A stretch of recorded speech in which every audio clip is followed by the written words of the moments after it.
आज हम हिंदी साहित्य के इतिहास में छायावाद के विषय में पढ़ेंगे। हिंदी साहित्य के इतिहास में खड़ी बोली हिंदी का स्वर्णयुग छायावाद है। द्विवेदी युगीन साहित्य को इतिवृत्तात्मकता को छोड़कर लाक्षणिक प्रधान कवित्व की रचना हुई। इस काल की समय सीमा सन 1918 ईस्वी से सन 1936 ईस्वी तक मानी जाती है। पहले हम छायावाद में सूर्यकांत त्रिपाठी निराला जी का जीवन परिचय पढ़ेंगे। जन्म हुआ था इनका 21 फरवरी 1896 या 1897 वसंत पंचमी के दिन।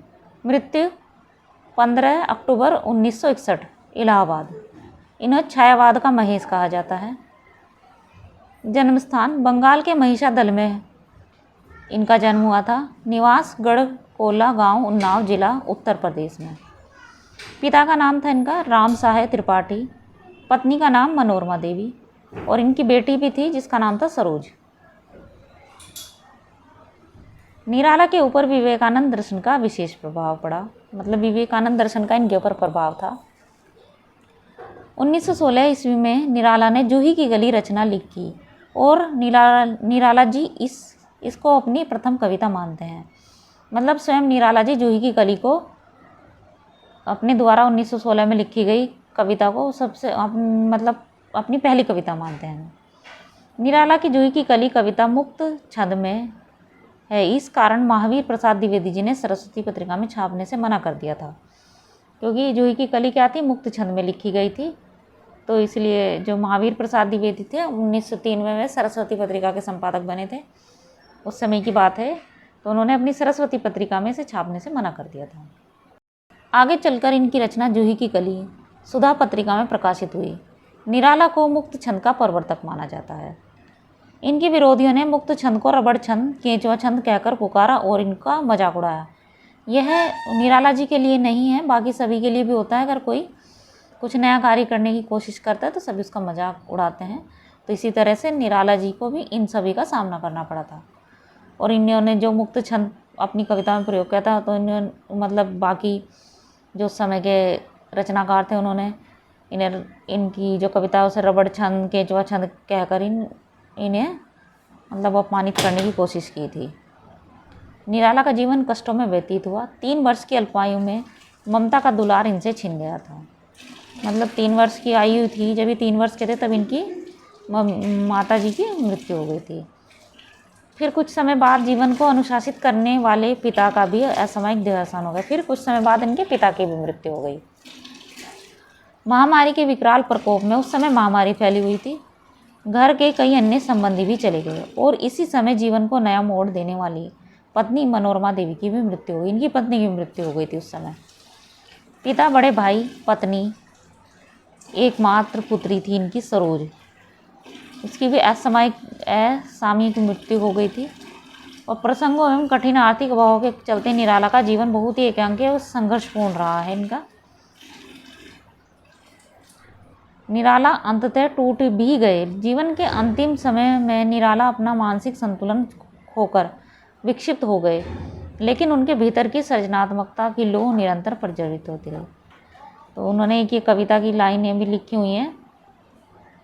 इनकी एक कविता है कि अभिनय होगा मेरा अंत एवं होगी जय हे पुरुषोत्तम नवीन। तो ये इनकी कविता है कि अभिनय होगा मेरा अंत, अभी अभी तो आया है मेरे जीवन में मृदुल वसंत। छायावाद के महेश कहे जाने वाले स्वयं निराला जी के शब्दों में, दिए हैं जगत को मैंने फल फूल, ठाठ जीवन का वही जो ढह गया। इनकी प्रमुख रचनाएं हैं अनामिका, प्रथम संस्करण 1923 और दूसरा संस्करण था इसका ही, अनामिका का ही, 1938। दूसरी है गीत गुंज, जिसका संस्करण पहला क्या हुआ था 1954 में और दूसरा ही 1959 में हुआ था गीत गुंज का, ये दूसरा है। फिर इनकी रचना है परिमल 1923 ईस्वी, गीतिका 1936 ईस्वी, तुलसीदास 1938 ईस्वी, अणिमा 1943 ईस्वी, कुकुरमुत्ता 1948 ईस्वी, नए पत्ते 1946 ईस्वी, बेला 1946, अर्चना 1950, आराधना 1953, गीत गुंज 1954 ईस्वी प्रथम भाग, राम की शक्ति पूजा 1936, सरोज स्मृति 1935 ईस्वी, अपरा 1956 ईस्वी, सांध्य काकली 1969 ईस्वी। ये इनकी मृत्यु के बाद प्रकाशित हुई थी। प्रथम जूही की कली 1916 ईस्वी में मानी जाती है।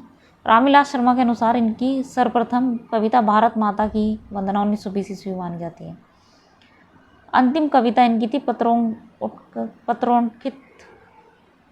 पत्रोत्कठित 1961। निराला की अंतिम पंक्ति है पुनः सवेरा एक फेरा और जी का। ये इनकी मतलब लास्ट जो अंतिम कविता लिखी थी उसकी। सरोज स्मृति और तुलसीदास का मिला जुला रूप राम की शक्ति पूजा में देखा जा सकता है।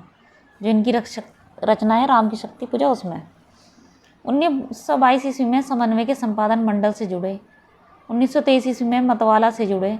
निराला का नाम मतवाला का तुक है। यहीं से उनके नए कवि का जन्म हुआ। निराला ने 1916 में हिंदी बांग्ला तुलनात्मक व्याकरण लिखा, जो सरस्वती में प्रकाशित हुआ। अनामिका एवं परिमल कविता संग्रहों में इनकी प्रकृति प्रेम, सौंदर्य चित्रण एवं रहस्यवाद संबंधी कविताओं को संकलित किया गया है। परिमल में निम्न कविताओं का संकलन किया गया है: जूही की कली, संध्या सुंदरी, बादल राग, विधवा, भिक्षुक, दीन बहू। परिमल में छायावाद के साथ साथ प्रगतिवाद के तत्व भी विद्यमान हैं। जूही की कली कविता में प्रकृति के माध्यम से मानवीय वासनाओं की अभिव्यक्ति अत्यंत प्रभावोत्पादक रूप में हुई है। गीतिका रचना में कवि ने अपनी भावनाओं को संगीत के स्वर में प्रस्तुत करने का सफल प्रयास किया है। विषय वस्तु की दृष्टि से इनके गीतों को निम्न 4 भागों में विभक्त किया जा सकता है। पहले स्तुतिपरक या प्रार्थनापरक गीत, नारी सौंदर्य संबंधी गीत, प्रकृति संबंधी गीत और विचार प्रधान गीत। तुलसीदास निराला जी का श्रेष्ठ प्रबंधात्मक काव्य है। इसमें कवि ने गोस्वामी तुलसीदास के माध्यम से भारतीय परंपरा के गौरवशाली मूल्यों की प्रतिष्ठा का प्रयास किया है। इसमें तुलसीदास द्वारा अपनी पत्नी रत्नावली से मिलने के लिए फटकार लगाए जाने पर गृहस्थ जीवन को त्याग कर रामोपासना में लीन होने की घटना का वर्णन किया है। इसी रचना को आधार मानकर कहा जाता है कि निराला जी के प्रिय कवि तुलसीदास जी थे। तो उनकी निराला जी की तुलसीदास रचना है, उसी के आधार पर कहा जाता है कि तुलसीदास जी को निराला जी को तुलसीदास जो कवि थे वे बहुत प्रिय थे। सरोज स्मृति एक शोक गीत है, जिसे कवि ने अपनी 18 वर्षीय पुत्री सरोज की करुण स्मृति में लिखा था। मतलब इनकी पुत्री का नाम था सरोज, उसकी मृत्यु हो गई थी उस समय। मतलब एक तरीके से महामारी फैली हुई थी, तो उसमें इनकी पुत्री की मृत्यु हो गई, तो उसी के याद में इन्होंने सरोज स्मृति रचना की थी। इसे हिंदी साहित्य का संसार का सर्वाधिक प्रसिद्ध शोक गीत कहा जाता है। इसमें वात्सल्य एवं दोनों रसों का अद्भुत सामंजस्य दृष्टिगोचर होता है। निराला जी अगर सिर्फ रचना लिखते, सरोज स्मृति, राम की शक्ति पूजा, वरदे वीणावादिनी, तो भी हिंदी के पाठकों को उतने ही प्रिय होते जितने अब हैं। तो इनकी एक रचना कविता यह भी है कि वरदे वीणावादिनी। राम की शक्ति पूजा एक लघु प्रबंधात्मक काव्य है, जिसमें निराला का ओज अपनी पूर्ण शक्ति के साथ प्रस्फुटित हुआ है। इस रचना पर कृतिवास रामायण का प्रभाव दृष्टिगोचर होता है। यह शक्ति काव्य जिजीविका एवं राष्ट्रीय चेतना की कविता है।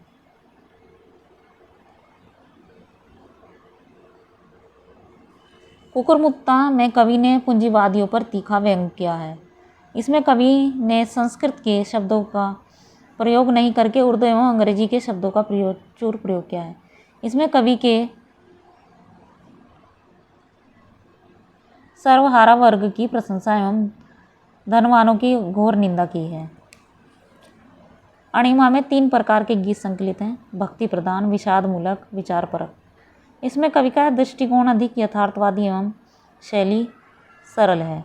नए पत्ते में निराला जी ने 7 व्यंग प्रधान कविताओं का संग्रह किया गया है। अनामिका भाग 2 में संकलित चर्चित कविताएं हैं इनकी: नववेला, सरोज स्मृति, राम की शक्ति पूजा, तोड़ती पत्थर, बादल राग, सम्राट अष्टम एडवर्ड के प्रति। मतवाला में काम करते उन्होंने बहुत सुंदर कविताएं लिखी थी जो परिमल में संकलित है: रेखा, शेफालिका, जागो फिर एक बार, कवि पंचवटी प्रसंग।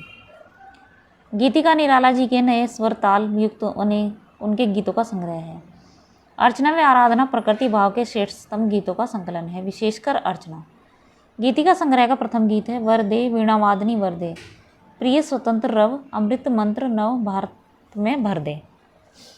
कुकुरमुत्ता में कुकुरमुत्ता सर्वहारा वर्ग तथा गुलाब पूंजीवादी वर्ग का प्रतीक है। तो इस तरह के प्रश्न पूछे जाते हैं परीक्षाओं में कि किस रचना में क्या पूछा गया है, मतलब या किस कवि ने सूर्यकांत निराला जी ने कुकुरमुत्ता में किसके विषय में चर्चा की। अणिमा में संकलित कविताएं हैं इनकी स्नेह, निर्झर बह गया, मैं अकेला, चूँकि यहाँ दाना है, सड़क के किनारे दुकान, यह है बाजार, स्वामी प्रेमचंद जी महाराज। इसी अणिमा में प्रसाद शुक्ल, महादेवी वर्मा, संत कबीर रविदास, विजयलक्ष्मी पंडित के प्रति श्रद्धा भाव कविताएं लिखी गई हैं। कवि से संबंधित अन्य महत्वपूर्ण तथ्य, हिंदी साहित्य जगत में निराला के लिए महाप्राण शब्द का प्रयोग भी किया गया है। गंगा प्रसाद पांडे ने महाप्राण निराला आलोचना पुस्तक लिखकर यह नाम प्रदान किया था। हिंदी कविता को छंदों की परिधि से मुक्त करने वाले कवि माने जाते हैं, अर्थात इनको मुक्त छंद का प्रवर्तक भी कहा जाता है। इनको छायावाद, प्रगतिवाद एवं प्रयोगवाद इन तीनों आंदोलनों का पथ प्रदर्शक कहा जाता है। किन्हें? सूर्यकांत त्रिपाठी निराला जी को। ये छायावाद के रुद्र महेश माने जाते हैं। डॉक्टर रामविलास शर्मा ने इनको ओज एवं ओदात का कवि कहा है। ये विवेकानंद जी को अपना आध्यात्मिक गुरु मानते थे। इन्होंने मतवाला एवं समन्वय नामक 2 पत्रों का संपादन कार्य किया था। मतवाला पत्र का मतवाला पत्र पे क्या लिखा रहता? तो मुख्य पृष्ठ पर लिखा वाक्य था, अमीय गरल शशि सीकर रविकर, राग विराग भरा प्याला, पीते हैं जो साधक उनका प्यारा है मतवाला। द्विवेदी कालीन कवियों में इनको सर्वाधिक विरोध का सामना करना पड़ा था। प्रसिद्ध ऐतिहासिक लेखक भावों की भिड़ंत यह लेख बालकृष्ण शर्मा नवीन द्वारा संपादित प्रभा पत्रिका में प्रकाशित हुआ था, जिसमें यह सिद्ध किया गया था कि निराला की बहुत सी कविताएं रविन्द्रनाथ ठाकुर की कविताओं की नकल है। इस लेख ने तत्कालीन साहित्य जगत में हलचल मचा दी थी।